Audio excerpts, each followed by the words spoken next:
सावरिया सावरिया सावरिया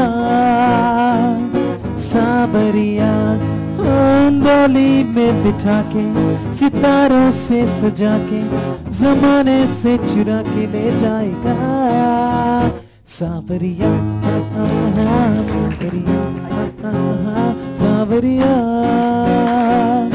सावरिया डोली में बिठा के सितारों से सजा के जमाने से चुरा के ले जाएगा एक रोज तेरा उड़ा के जिया सावरिया सावरिया सावरिया सावरिया।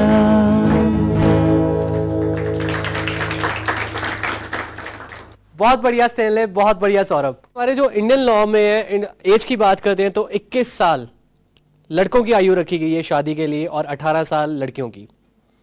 इस एज ग्रुप से जो एज आयु रखी गई है उससे आप सब सहमत हैं? वो नहीं सहमत? गवर्नमेंट ने ऐसे रख दी? सहमत ही नहीं है? आप बताइए, आप सहमत नहीं है ना? Yes sir. तो मैं ज़्यादातर जब बंदा मतलब या जब कोई बॉय या फिर गर्ल अपने फिजिकली और मेंटली और मतलब आर्थिक रूप से तैयार हो जाती है मैरिज करने के लिए, तभी उसे मैरिज करनी चाहिए। जी हाँ, आर्थिक रूप से, फिजिकली, मेंटली, आर्थिक रूप से तैयार हो जाए तभी शादी करनी चाहिए। और वही बात आ रही है, वही क्वेश्चन आ रहा है कि आपके अकॉर्डिंगली शादी की एग्जैक्ट एज क्या होनी चाहिए, क्या उम्र होनी चाहिए? सभी से पूछते हैं। लड़की की 23 होनी चाहिए, लड़के की 25। क्यों? क्योंकि तब लड़का और लड़की दोनों मैच्योर हो जाते हैं।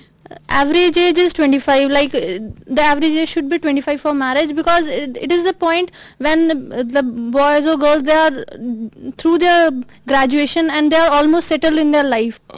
मेरे अकॉर्डिंगली लड़की के लिए 23 to 27 और लड़के के लिए 26 to 30। क्यों एग्जैक्टली क्यों? बिकॉज आई फील कि इन अ फैमिली अगर लड़का सेटल्ड है या आर्थिक रूप से, जैसे उन्होंने कहा, आर्थिक रूप से बिल्कुल अच्छा कर रहा है, so the family can move on. But अगर लड़का सेटल नहीं है और वो उसके साथ एक पार्टनर है, so then the clashes begin and families में प्रॉब्लम शुरू हो जाती हैं। सो आई फील कि लड़का ज़रूर सेटल होना चाहिए। मैं ये कहना चाहती हूँ कि number is not important, you know, age group age in 18-21, the thing is mental physical balance, that is more important. According to me the average age should be 25 years so that girl का career भी set हो जाए लड़कियों के लिए। या आज की उस डेट में इट्स नॉट, मतलब you can not avoid it. But generally क्या होता है कि 18 साल और 21 साल को देख के कई बार ऐसे केसेस भी होते हैं कि 18 साल की लड़की पहुंचती है, घर वाले बोलते हैं ओ यार तू तो व्यान वाली हो गई है, मुंडा लब्बो कुड़ी वैसे। 21 साल का लड़का होता है, मुंडा व्यान वाला हो गया, कुड़ी लब्बो। तो ऐसा होता है क्या? होता है? होता है नहीं होता? मेरे को सुनाई नहीं दिया यार। होता है। हाँ जी सर, अब आप बताइए ऐसा कब होता है, कहाँ होता है और क्यों होता है? हाँ जी। आता है, ज़रूर आता है। वो पहले होता था बट आज के टाइम में वो नहीं है। आजकल इवन पेरेंट्स वो भी सोचते हैं कि हम हमारा बच्चे पहले सेटल हो जाएं, they should study, they should settle, अपना कोई बिजनेस करें या they should get selected somewhere in some competitive exam, then they find कि yes now it is a suitable time for our children to get married. ये एक तरह से fact है कि इंडिया की जो कल्चर है या कहीं पे भी, मतलब एक तरह से लड़की इज अ लाइबिलिटी। मतलब लड़कियों को आज लोग अभी भी शुरू से, मतलब पहले भी और आज, मतलब एक तरह से लाइबिलिटी मानते, बोलते कि घर अगर लड़की की एज इतनी ज्यादा हो जाएगी तो इसको कौन शादी करवाएगा। तो मतलब it will be unfair to say बोझ, अगर हम लोग की अगर आज की जनरेशन देखी जाए तो कोई किसी के ऊपर बोझ नहीं है। बट फिर भी जो लोग, जो थोड़े पैराडॉक्स लोग हैं, सब जो जितने भी हैं, दे थिंक कि लड़की एक तरह से बोझ है, तो जितनी जल्दी शादी हो जाए उतना अच्छा है। और बहुत कम फैमिलीज है जो कि लड़कियों की पढ़ाई पे ज्यादा ध्यान देते हैं या दे वांट लड़कियों को आगे पढ़ाएं। बोले ठीक है 25 साल 24 साल की होती है, बोले ठीक है इनको जाके शादी करवा दो, उनको रोटियां बनानी। और सर ने बहुत अच्छा पॉइंट उठाया कि जो पेरेंट्स होते हैं वो लड़कियों को बोझ समझते हैं। मैम आपसे जानते हैं। As they say, लड़की is a pariah dhan and all. They want to get rid of her. They marry her soon. And one more thing I would like to bring into light is dowry. They want dowry. They want to get rid of her. And it's like a burden on them. The groom comes with a price tag and they are ready to pay any price tag for it in order to get rid of the girl. So I think that it should be stopped. Women should be empowered because it's their right. So, and it can be only condemned through education. आप भी लड़की हैं, तो कभी आपके साथ भी कुछ ऐसा हुआ है या आपने कोई ऐसा विटनेस किया हो अपने फ्रेंड सर्कल में, कभी कुछ ऐसे? मेरा खुद का एक्सपीरियंस है। मेरे से 2 बड़ी सिस्टर्स हैं और एक छोटा भाई है। And when I was born तो मेरे घर वाले सब बहुत रोए थे कि एक और लड़की पैदा हो गई। एंड ऐसा ही था, रिलेटिव्स का बहुत ज़्यादा प्रेशर होता है, इतना पेरेंट्स नहीं करते, लोग कह कह कर ज़्यादा करा देते हैं कि एक और लड़की पैदा हो गई, दिस एंड दैट। बट ऐसा नहीं होना चाहिए, हर कोई अपना नसीब साथ लेकर आता है। बस आई वुड लाइक टू से कि हर लड़की अगर डिपेंडेंट हो जाए, इंडिपेंडेंट हो जाए, सॉरी, तो इट्स बेस्ट। जो पेरेंट्स समझते हैं लड़कियां पराया धन है, लड़कियां बोझ होती हैं, उनके बारे में आपको क्या कहना है? नहीं, ऐसा बिल्कुल भी नहीं है, because women are doing extremely well in every field. You can see the president of India, she is a women.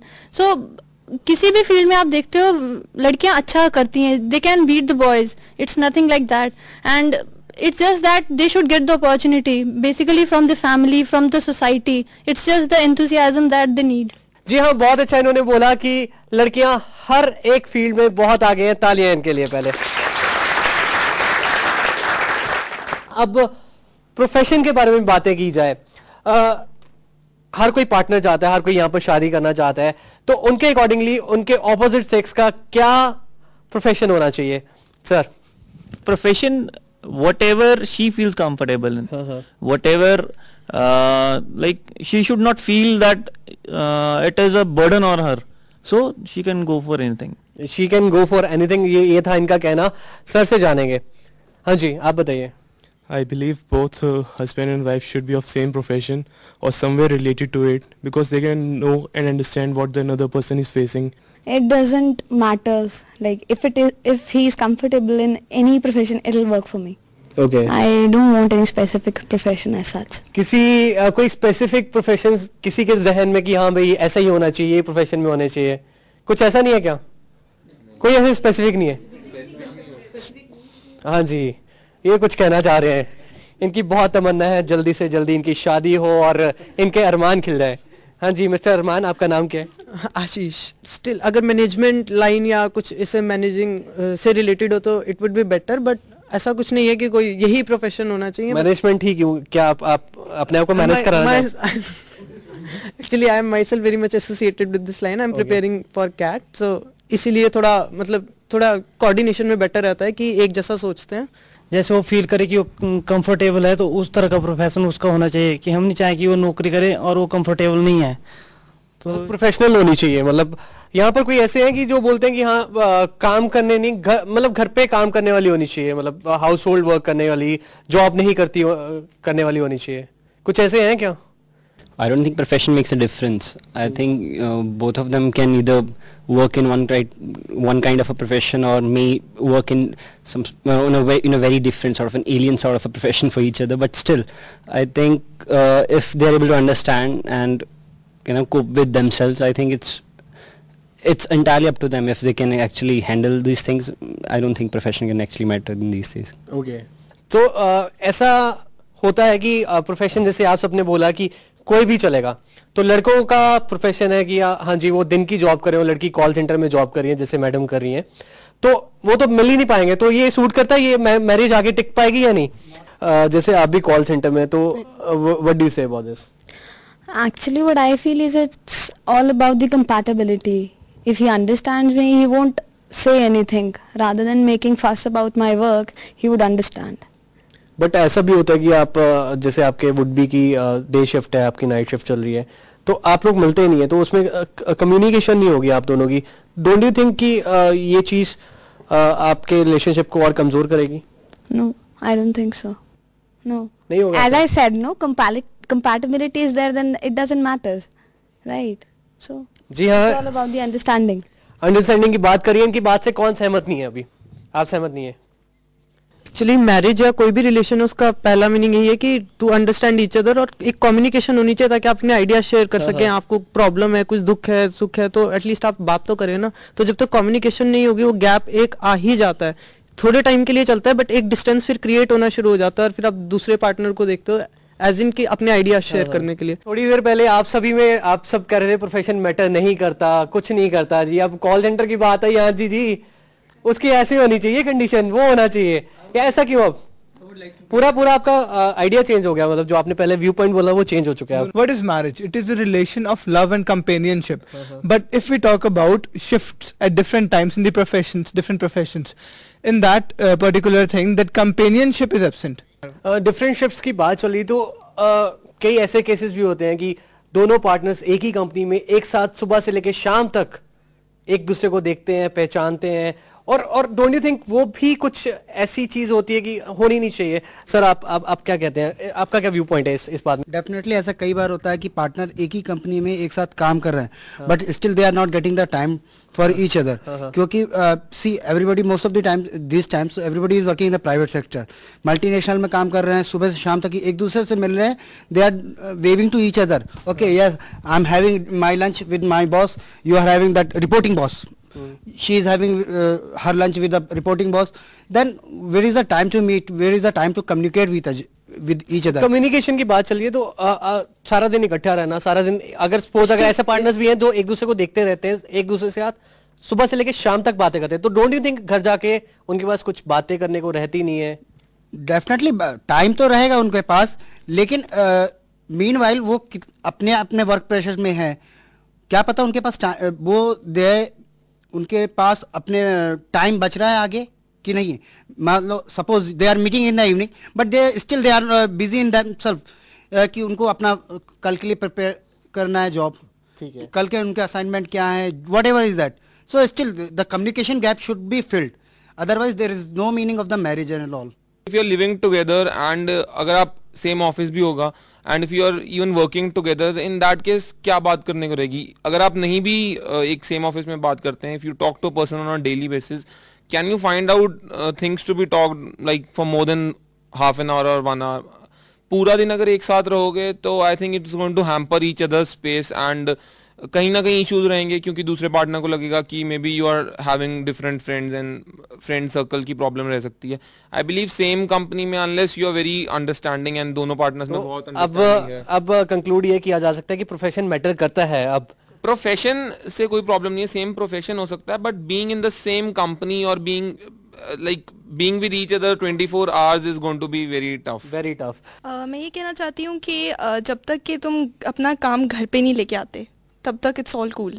In fact I have had, मेरे भैया भाभी हैं, they work in the same company, they fell in love, फिर parents से approval लिया सब कुछ, and like they have a very wonderful life अभी। I mean they working in the same company and ऐसा कभी मैंने कभी देखा नहीं। सी ऑफिस में ऑफिस का काम होता है, यू नो दैट वे आप कह रहे हो, देखते हैं एक दूसरे को एंड ऑल दैट, देखते हैं, बातें भी करते हैं सुबह से लेकर शाम तक। Those are sweet moments and when you say कि topics, how can someone be out of topics? You are planning to spend your life with each other, है ना? If you talk about present, you talk about future, you talk about past, okay एक दो moments होते हैं you don't know what to talk to the other person, पर तुमने पूरी जिंदगी किसी के साथ गुजारनी है, तुम और कुछ नहीं तो अपनी आगे फ्यूचर की planning. There are so many topics, बहुत सारे टॉपिक्स होते हैं। इनका कहना है इनकी बात से कौन सहमत नहीं है? कौन सहमत नहीं है? In simple words, it's just sometimes absence is required to feel someone's presence more intensely. वाह जी वाह, तालियां सबसे पहले। ये है तो छोटे से लेकिन बड़ी बड़ी बातें करते हैं। नहीं सीरियसली, मतलब थोड़ा क्या होता है कि आप ज्यादा एक्सपेक्ट करने लग जाते हो अगर कोई आपके साथ हमेशा साथ रहे, तो वो चीज बहुत मैटर कर जाती है, बोरियत फील होती है। एक रिलेशनशिप को स्ट्रांग रखने के लिए यस थोड़ा गैप होना चाहिए, मतलब बहुत ज्यादा नहीं, बट ये नहीं कि आप हर टाइम साथ हो। But we have to understand the relationship, like we have to keep a balance between the professional and the personal life. Like professional life should be maintained till the office and the company, and the personal life starts at home. That's the basic difference. They have to be differentiated by the two beings, and they have to understand this. इसी के साथ वक्त हो चला है एक break का, मिलते हैं ब्रेक के बाद।